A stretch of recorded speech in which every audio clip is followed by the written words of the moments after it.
Hi everyone and welcome back to the Crafty Yellow Camper, and today we've just got a quick sort of how to do tutorial. Goodness me, that was a tongue twister.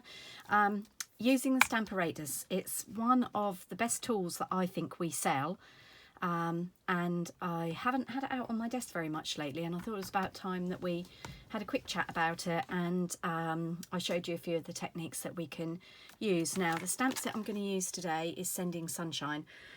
Excuse me. It's one of my favourite stamp sets from the new catalogue. It's in the annual catalogue, not the seasonal mini, and I absolutely love a full moon or a sunset.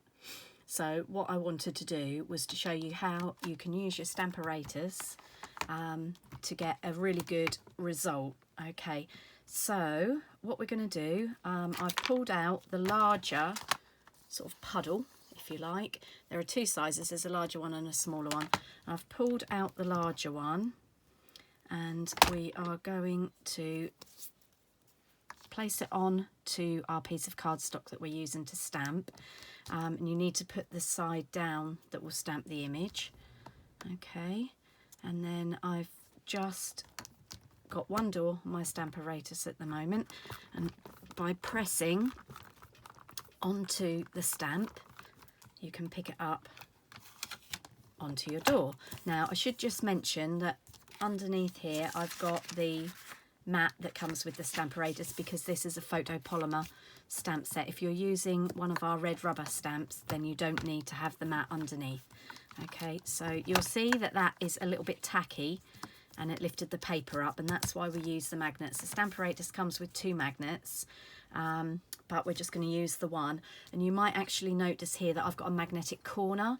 Now we don't sell these. This is something that I already had because I had a stamp platform before we brought out the stamparatus, and this is what's part of a set of corners that goes with another stamp platform. I just find for me it makes it easier to get my things lined up because it pushes it out of the corner. But if you don't have a set of these, if you have some of our grid paper, this is specially sized to fit the stamparatus, and you can see it's got the measurements down the side. So there's centimetres down there and there's centimetres across here, and on the flip side there are inches if you prefer to work in inches. And obviously you can use the grid on here to line your cardstock up to make sure you've got it in the right place. And a little tip for you, if you're like me and think, oh yes, I'll line it up with that line and that corner, and then promptly forget, use a pencil to draw a mark round. So for instance, if I didn't have my corner in there, I could line up at the 5 centimetre point and just pick up a pencil. This grid paper comes in packs. It's not very expensive, and I can just draw a quick line round there like that, so I can see exactly where I needed to line up my grid paper. Okay, so that's just a little quick tip for you there. Okay, so we're going to hold that down now. Now what we're going to do, we're going to stamp this, and I am going to stamp it in Coastal Cabana because that always makes me think about beautiful seas abroad where none of us can travel at the minute really. And you'll notice that well, you might not notice, off camera I've got my stamp set, and that's just sitting on my desk and holding the window for me to make life easier to ink it up. Okay, so I'm just going to give that a good press. Now you'll see here that we didn't catch that little piece there.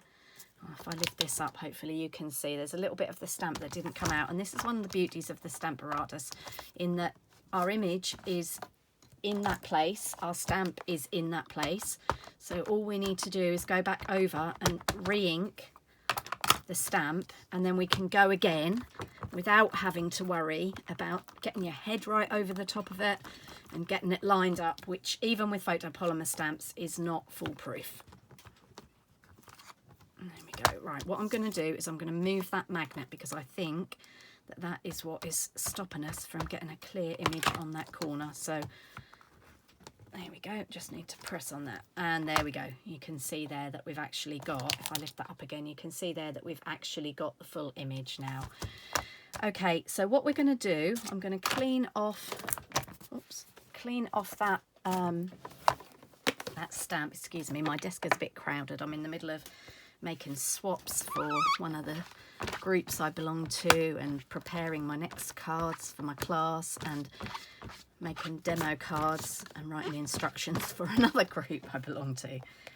So busy, busy, busy this weekend. Okay, so I've just cleaned that off using my Stampin' Chamois. And then what I'm going to do, I'm going to grab my Versamark ink. Now, my Versamark is absolutely disgusting. Look at it. It's awful. It's stained and what have you. But if yours looks like this, don't think you've got to throw it away and get a new one. You can actually get re-inker for a Versamark pad. Contact me if you need some more information. And I'm just going to stamp, give that a good inking, and I'm going to stamp the same image again, but this time with Versamark ink, which is a clear sticky ink, and we're going to use that to do some heat embossing. So I'm just going to take my image off there and set that to one side for a minute, and I'm just going to bring in a little tidy tray here, okay, and some clear embossing powder. I'm just going to sprinkle that over my image. Can be generous, all the what you don't use goes back in the tub. Okay, now it's been pointed out to me recently that we no longer sell an embossing buddy, which used to be the little bag with an anti-static property, which stops your embossing powder sticking in the places that you don't want it. We no longer sell it, but I have actually found this, which is an EK Success tool. And you can see the powder that is inside the embossing buddy is inside there, and it's got a little brush on the end, and you can just use it. I mean, I haven't gone over my piece of cardstock because we're going to ink over it, so it's not really going to matter. But if you find that you've got a lot of static, then this is a good little tool to have. Another tip is if you've got a baby, or you know somebody who's got a baby, you can use a tiny little baby sock, because what's actually in here is talcum powder. So this will, I've had this for years, this will last forever, but you can get a little baby sock, fill it full of talcum powder, tie a bow around it at the top to stop it coming out, and that will work in exactly the same way. Now I've got my heat gun here, and I'm just going to heat up the embossing powder that we've put on there. It takes a little while to warm up. Don't get your heat tool too close to your cardstock or you might scorch it. And then what you'll see is the embossing powder will start to melt. And I don't know if you'll catch that on camera, but it goes from being a matte powder to being glossy. So we're nearly there.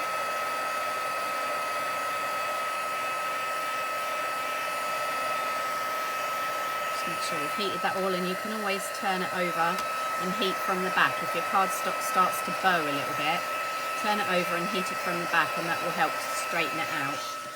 Okay, don't burn yourself. So that's that.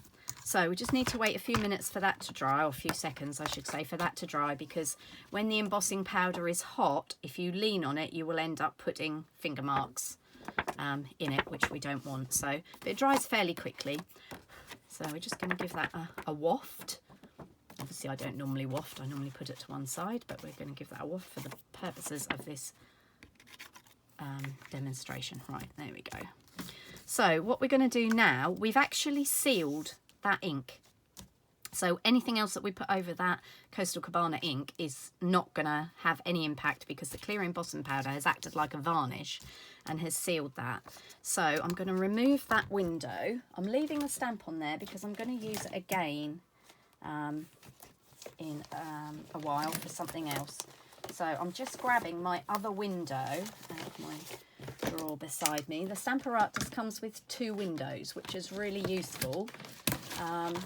Oh, goodness me, I've got things sliding everywhere. Too much of a crowded workspace. I've got part-made cards and all sorts. Right, okay, I think we'll stop the avalanche. So this is the second plate. So you can actually have both plates on at the same time, but don't close them both at the same time, because they won't and you'll snap the hinges. We do sell spare plates. So you can lift that up and put it sideways or you can put it at the top. Now I'm going to go for sideways just because I'm left-handed and I find that easier. And then we're taking this image, which is the sun, the setting sun, and there's a line across this, and you need to line up that line with the top of your puddle, if you like. Okay, so we're doing exactly the same as before. We're lining it up, lifting it up, straightening our piece of cardstock. Now I'm going to just grab my second magnet because that's bowed because of the heat gun. Okay, it's fine, it'll go down flat when we stick it onto a card. So you might also notice that my magnets are wrapped in tape. That's because they can, if they snap together, they can break, and they're quite sharp when they break. Right, so we're going in this time with Calypso Coral. Pumpkin Pie is another orangey colour, but I want this sort of pinky orange, and we're going to do exactly the same. It's not quite dark enough for my liking, so we're going to go over that again. Okay, and you can see I haven't quite got it lined up. It's really difficult when I'm filming, but that will be fine. I won't notice when we're finished with our panel. So I'm just bringing my chamois in again and just getting off the worst of that ink. Oh my goodness me, that Pumpkin Pie wants to spread a long way. Oh no, sorry, Calypso Coral. Okay. I think my chamois probably needs a rinse, which is what's making it difficult to get it off. But we've got most of it off, so that will do. And we'll pop that down there. Okay, so we're going to do the same thing again. We're going to go back in with the Versamark, and this is probably how it gets so disgusting. And then we're going to stamp that again. Okay, so we've now got the Versamark over that again, so I'm just going to remove that window and we'll give that a wash a little bit later and move that out of the way. We're bringing our tidy tray back in. Look at the state of my hands. One of my top tips for you is always to put the lid on your embossing powder when you're not using it. You never know if you're going to sneeze, knock it over, any of those things. So I always put the lid back on, so tip any excess back in. And you can go round your tray when you've finished. If I just quickly do it with this one. I always used to emboss onto a piece of cardstock, but I used to find I used to spread it further and make a right mess with it. Right, okay, so you can brush off any embossing powder that's left on that tray before you put it away when you've finished for the day. And you'll see how much more you get off that tray just by going around it with your brush. And obviously if you had, you can do that with our old embossing buddies if you have one, or you know, if you want to make a DIY sock buddy. Okay, so we're done with that tray, so I'm just going to bring the heat gun back in, and I don't know if you can see it's sort of made that matte, and you can see the shine on the bit we've already embossed. So we're just going to go back over that, and you'll see that as the Versamark melts, it makes the colour darker. There we go. Sorry, trying not to burn my thumbs. Okay, so we're going to pop that to one side. So we are finished with that for the minute. So basically what we've done is we have, I hope you can see that, you can see the shine on that now. So we've sealed the Coastal Cabana, and we've now sealed the Calypso Coral. So anything that we put over the top of that isn't going to go onto that ink because we've effectively sealed it on. So what I'm going to do now is I'm just going to bring in a couple of brushes, and we are going to add the final bit of shading to this, and I'm going to use a mixture of inks for the top. I've got another two brushes somewhere and I can't see for the life of me on my desk where I've actually put them. What did I do with them? This is the trouble when you start to get quite a lot of stuff, things disappear and you can't actually see where you've put them, and I have no idea, so we're just going to have to go with the two that I've got, which I've been using for something else, so they may not come out the exact colour, but hey ho, we'll give it a go so you can see. Right, They'll turn up as soon as I've finished this video. I can't for the life of me think where I put them. Right, so what I'm going to do, I'm just going to get a piece of scrap paper because I've been using a green on this brush. So I'm just going to give it a quick, these are Barber's brushes, by the way. I'm just going to give it a quick brush on this piece of paper, which should hopefully get off most of the ink we've got. Now, obviously, don't wash yours first. Don't do what I'm doing. So this had a very pale colour, pale blue on it, so I'm going in with the darker Calypso, no, Flirty Flamingo. Okay, and what we're going to do is we're just going to brush, sweep from side to side. Hopefully you can see that. You could use a brayer, just to give us that setting sun. And then we're going to go in with my other brush. Now, we used Coastal Cabana for the middle, so we're going to go in because I want this to look like it's setting on the water rather than on a beach. So we're going to go in with some Bermuda Bay, which is a bit darker, so I can go over with that. So you'll notice that I'm using a sweeping motion rather than the circular motion we would usually use for sponging. And you can just basically build up the colour until you get that colour that you want. So I'm going to go back in with a little bit more Flirty Flamingo, just to darken that down a little bit.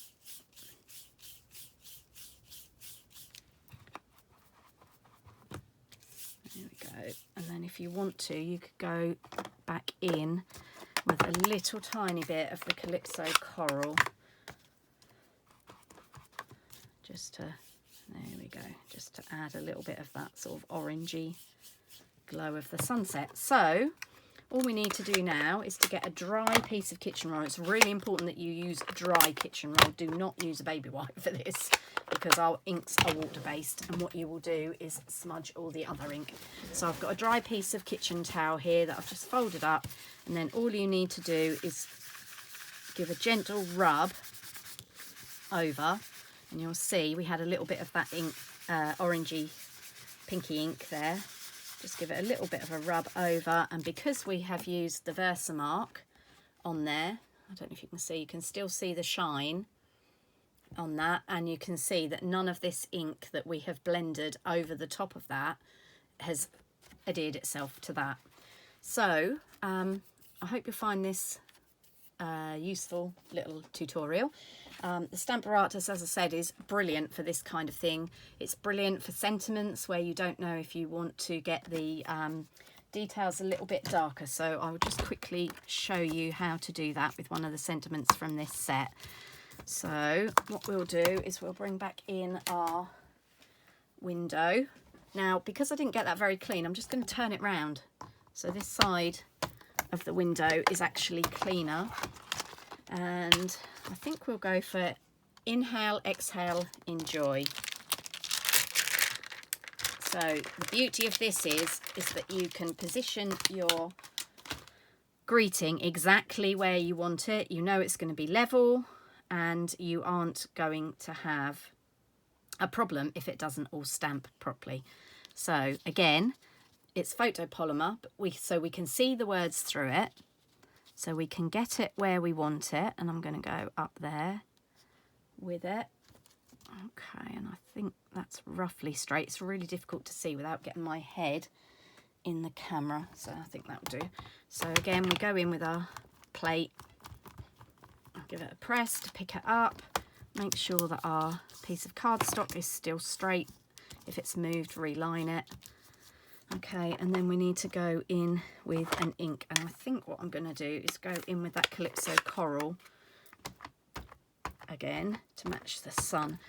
So we can stamp it. Now, don't worry about any of this ink. This isn't going to go near our image, not unless you sit a 5-ton elephant on it, because the stamp is raised.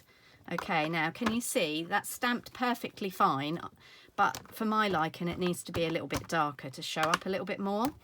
So if I ink it again and go back, and ink it again and go back. Now, this would be practically impossible, well, it would be, to line up a sentiment this many times on a block.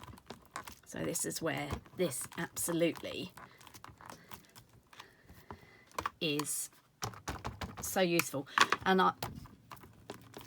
if you're wondering how you can do second generation stamping or third generation stamping, if you don't want something full colour like I've done on here, all you need to do is put a piece of scrap paper inside, stamp it down once, go back and then stamp it where you want it.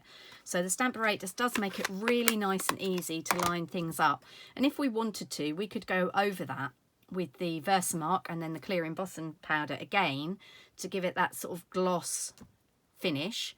And you could go over that with a coloured embossing powder. So let me just grab my chamois and we'll just clean the ink off that and I'll show you what I mean. It just makes it so much easier. Just get the ink off there. So we'll go back in with our Versamark.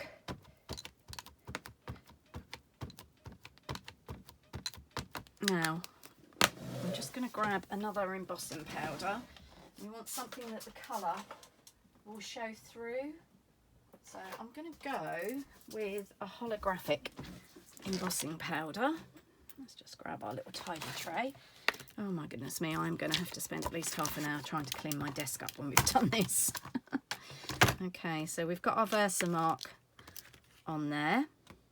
Did I put my Versamark on there? Yes, I think I did. So we're just going to go over with a holographic embossing powder. Nope, I didn't. You see, there you go. That's the prime reason why you should be using the Stamparatus, because I actually forgot to do it with the Versamark. So to try and line that up again would be an absolute nightmare. So let's do it with the Versamark this time. Okay, and we're just going to stamp that powder over that. Now we're going to take it off. Move the Stamparatus to one side. Add some, there we go, that's better. Flick off any excess. Okay, I'm just going to pull the rest of that back in the tub. Okay, and you could use any of the embossing powders. You could go over that orange with a green, with a silver, again a clear, or even a white. Okay, I'm just going to heat that. And you can see that melts quite quickly. So we have the heat gun on it. And so that hasn't taken away, hopefully you can see that, that hasn't taken away our lovely orangey colour, our Calypso Coral that we put on there. But what it has done is given it a little bit of sparkle to our greeting. So there we go, there's just a couple of tips for using the Stamparatus. And hopefully you'll find those useful if you've got one. Recently spoke to a friend who said she's had it for ages and hasn't actually used it, so I'm hoping that she will maybe have a little look at this tutorial and get it out and use it a little bit more. Okay, so that's all for me from today, and I will be back soon with some other hints and tips for you. So thanks for listening and watching. Happy stamping. Bye.